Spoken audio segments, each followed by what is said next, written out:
Madam Vice President of the European Commission for Values and Transparency, how would you sum up these 2 days in Romania with justice, Ukrainian refugees and media freedom high on the agenda? I had 2 very rich, fruitful days in Romania. The mission started in the refugee center, and I'm deeply impressed by what Romania and Romanian people are doing for the refugees, and also doing other things in relation to the Russian aggression in Ukraine, because also creating the lanes for the transport of the food and all the measures relating to stronger defense. I am deeply impressed, and I want to thank Romanian people for taking such a strong position. I also met key representatives of the country. I have to mention first the President of the country, the Prime Minister, the Minister of Justice, Minister of Home Affairs. I spoke to the key figures representing Romanian judiciary and prosecution, and magistrates, other stakeholders. I spoke to the representatives of the media to understand also the situation in the media scene. So fruitful days. I have to swallow everything, to compare notes, what I have in my materials and what I heard from real people who have a lot to say on the situation in Romania, and I will continue cooperation with Romania on many different issues. How do you feel about the attempts of some Romanian institutions, like the Romanian Constitutional Court, to challenge the primacy of EU law? I have to say it was not a nice surprise. It was something which we didn't expect. And that's why also I am here to see that there will be a clear recognition of the primacy of the EU law in the Romanian legislation, because we believe that the Romanian judges, who are also European judges, should be able to apply the EU law without a fear that they will be penalized for that. And I had an opportunity to have a very good discussion with the President of the Constitutional Court, and we discussed also the basic principle of the privacy of EU law.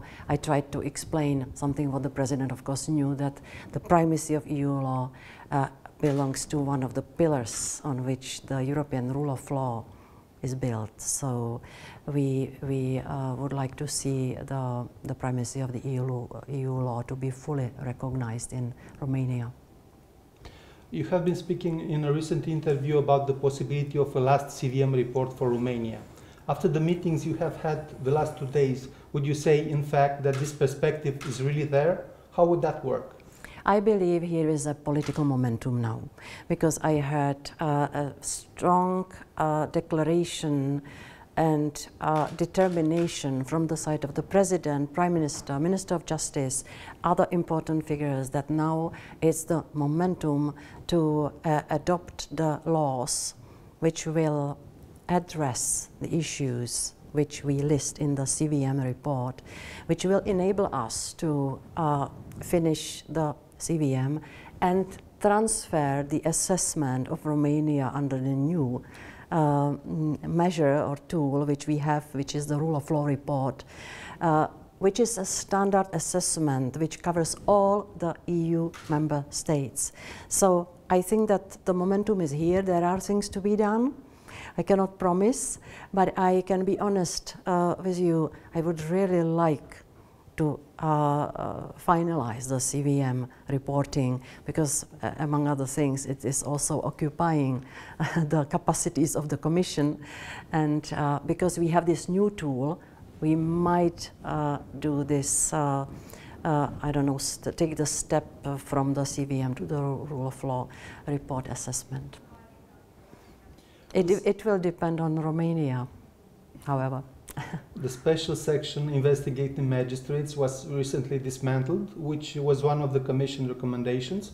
Do you think that the structure that is replacing the special section is meeting the Commission requirements?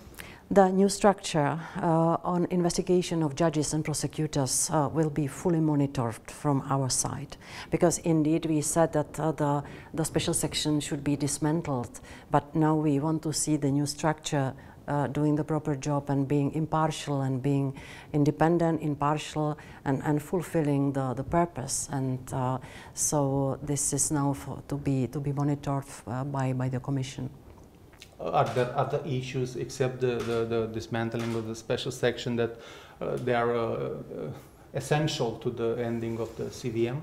What's absolutely important is the recognition of the privacy of the EU law and the recognition of the fact that the last word on interpretation of the EU law is being said in Luxembourg by the European Court of Justice.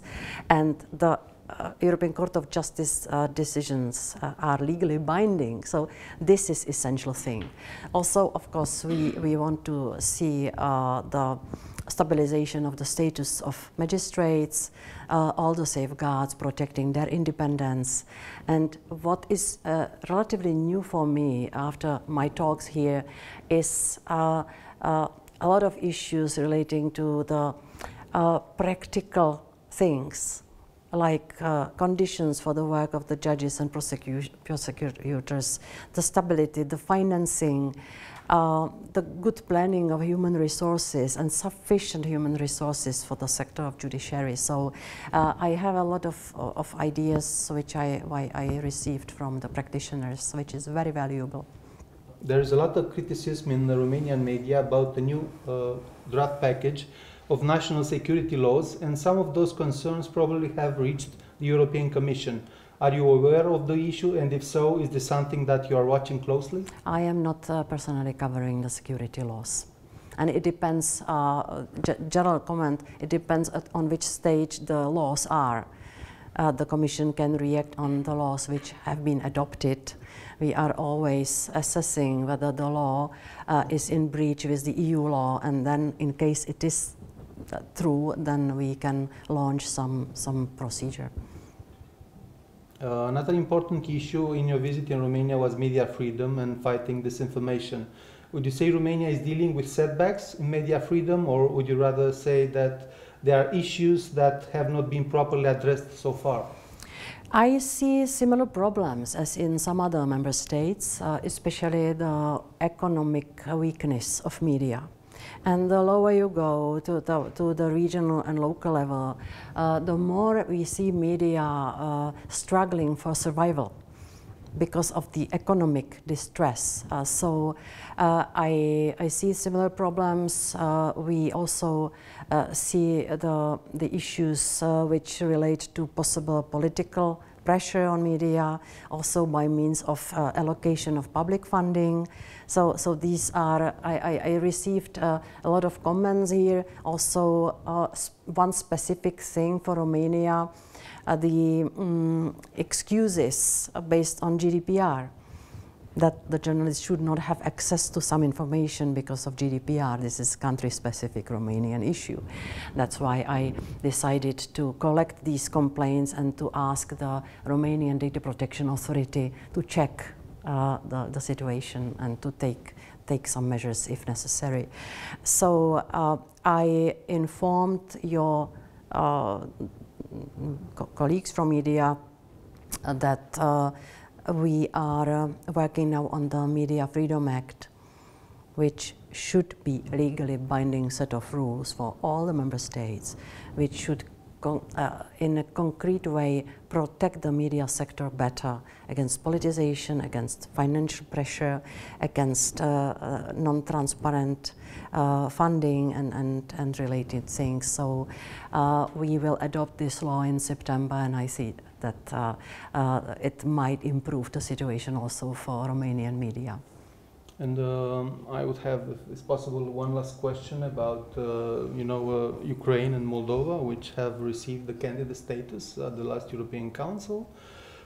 They would have to undergo a lot of reforms in areas that you are familiar with. Are you, considering a way of closer working with the two countries to encourage them and to help them to do the necessary steps in justice reforms and so on? Indeed, it's something which was ongoing already before the war in Ukraine. We were putting also some funding into the reforming efforts in Ukraine. I was myself engaged in the discussions with the Ukrainian bodies, and we will continue the technical support and the open dialogue, helping Ukraine and Moldova to fulfill the commitments which are now listed under the accession or the candidacy proposal.